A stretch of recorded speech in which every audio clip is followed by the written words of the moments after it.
একটা সুন্দর অ্যাম্বিয়েন্সে unlimited starter আর main course দিয়ে ডিনার করতে আমি আর দীপজিৎ চলে গিয়েছিলাম সাউথ সিটির ফ্লেম অ্যান্ড গ্রিলে। টেবিল বুক করে গেলেও 40 মিনিট ওয়েটিং ছিল, যদিও সানডে এটা খুবই স্বাভাবিক। আমাদের বাফে ডিনারের প্ল্যান থাকে, দীপজিৎ দুপুর থেকে পেট ফাঁকা রাখে। ও আর সহ্য করতে পারছিল না এই অপেক্ষাটা, না পেরে অর্ডার করে দিল ডমিনোস থেকে একটা পিৎজা। পিৎজা কমপ্লিট হওয়ার আগেই রেস্টুরেন্ট থেকে আমাদের ফোন করে জানানো হয় যে আমাদের টেবিল রেডি হয়ে গেছে। যাওয়ার সাথে সাথেই আমাদের টেবিলে চলে আসে তন্দুর আর সাথে প্রচুর স্টার্টার্স, যেমন চিকেন কাবাব, চিকেন উইংস, সাথে ফিশ, প্রনস, আরো কত কি। আর এই সব কিছুর মধ্যে আমার সব থেকে ভালো লেগেছিল এই মাটন কাবাবটা, যেমন জুসি তেমনই ফ্লেভারফুল, সফট, ভীষণ ভালো ছিল। আর এই চিকেন উইংসটা দেখতে যতটা সুন্দর, খেতে ততটাই ভালো। আমার তো এটা ভীষণ ভালো লেগেছিল। যতক্ষণ আমি চিকেন উইংস ট্রাই করছিলাম, দেবজিৎ ট্রাই করছিল প্রন।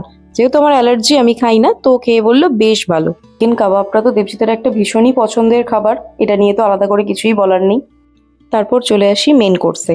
স্টার্টার আমাদেরকে যতটা ইমপ্রেস করেছিল, মেন কোর্স ততটা করতে পারেনি। মেন কোর্সে অনেক কিছু ছিল, দই পটল, ডাল তড়কা, রাইস, নান, পালক পনির, আর বিরিয়ানির বদলে ছিল ইয়াকনি পোলাও। অনেক কিছুই ছিল মেন কোর্সে। আর ডেজার্টসে ছিল জলেবি, পেস্ট্রিজ, গোলাপ জামুন, বেকড মিহিদানা আর মিষ্টি টাইপের কোনো সিঙ্গারা ছিল, আর সাথে ছিল আইসক্রিম। মেন কোর্সে যে কটা আইটেম ছিল তার মধ্যে আমার পছন্দের ছিল ডাল তড়কার রাইস আর নান আর পালক পনির। আর এই মাটন ইয়াকনি পোলাওটা আমি অনেক আশা করে নিয়েছিলাম, তবে একদমই ভালো লাগেনি। এর জায়গায় যদি বিরিয়ানি হতো ভালো হতো। আর আমরা আলাদা করে একটা কোল্ড ড্রিঙ্কস নিয়েছিলাম। মিষ্টির মধ্যে সব থেকে ভালো লেগেছিল এই গোলাপ জামুনটা। জলেবিটা মোটামুটি ছিল, আর আইসক্রিমটাও একদমই অ্যাভারেজ ছিল। এতক্ষণ তো আমার কথা শুনলে, এবার একবার দেবজিৎকেও জিজ্ঞেস করি ওর কেমন লাগলো। খেয়ে কেমন লাগলো?